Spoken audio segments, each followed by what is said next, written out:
வணக்கம் மக்களே, tea cup channel உங்களை அன்புடன் வரவேற்கும். இன்னைக்கு எங்கள் வீட்டுக்கு அவருடைய பிறந்தநாள். அவர் பிறந்தநாளுக்கு அவர் ஆசைப்பட்டபடி ஒரு 100 பேருக்காவது அவர் சாப்பாடு போடணும்னு ஆசைப்பட்டார். ஆனால் அந்த கேஸ் தட்டுப்பாட்டால் என்னால் அந்த ஆசையை நிறைவேற்ற முடியல. அதனால் சரி, அவர் பர்த்டேக்கு பசி ஆற்ற முடியலையாவது தாகத்தையாவது தீக்கலான்னு சொல்லிட்டு மோர் ஊற்றினோம். ரொம்ப ரொம்ப சந்தோஷம். அவருக்காக யோசிச்சு நான் இது பண்ணேன். இது எப்படி கரெக்டாக பண்ணுறது வருமா வராதா அப்படின்ட்டு இது பண்ணியுமே அவர் ஹாப்பி ஆகலை. ஏன்னா என்ன வீடியோக்காக பண்ணுறியான்னு கேட்டார். அது கொஞ்சம் மனசு கொஞ்சம் கஷ்டமாயிடுச்சு. நான் சரி சந்தோஷப்படுவார்னு நினச்சேன். இருந்தாலுமே இதுவும் கொஞ்சம் ஹாப்பி தான் சொன்னார்.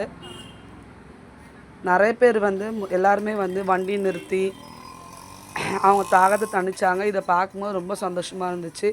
கண்டிப்பாக ஒரு நாள் நானும் இவர் ஆசைப்பட்டபடி எல்லாருக்குமே நாங்கள் சாப்பாடு போடுவோம். அது கூடிய சீக்கிரம் நடக்கும். கடவுளோட கிருபையால், முருகனோட துணையால் கண்டிப்பாக நம்ம செய்கிற உதவியே சொல்லக்கூடாது. இது நான் அதுக்காக சொல்லலை. நம்மள மாதிரி பார்த்துட்டு மற்ற பேரும் யாரோ இந்த பர்த்டேக்கு காஸ்ட்லியாக ட்ரெஸ்ஸு அது இது பண்ணாமல் இந்த மாதிரி பசி ஆத்துறதும் ஒரு விஷயம் இல்லையா? ஸோ அதனால் நம்மளை பார்த்து இன்னொருத்தவங்க பண்ணுவாங்க தான் இந்த வீடியோ போடுறேன். ஏதாவது குற்றக்குறை எதுனா மன்னிச்சுங்க.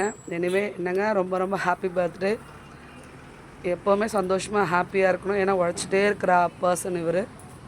ஸோ நல்லபடியாக இருக்கணும்னு சொல்லிட்டு என் டீ கப் சேனல் சார்பாக நான் எங்கள் வீட்டுக்காருக்கு வாழ்த்து தெரிவிச்சுக்கிறேன்.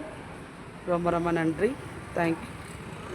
அதே மாதிரி எல்லோரும் குடிச்சு போட்ட கிளாஸ் எல்லாம் நாங்கள் அப்படியே போட்டு வரல. எல்லாத்தையும் எடுத்துகிட்டு குப்பை தொட்டியில் போட்டு ப்ராப்பராக தான் நாங்கள் பண்ணோம். ரொம்ப ரொம்ப நன்றி. தேங்க்யூ. பாய்.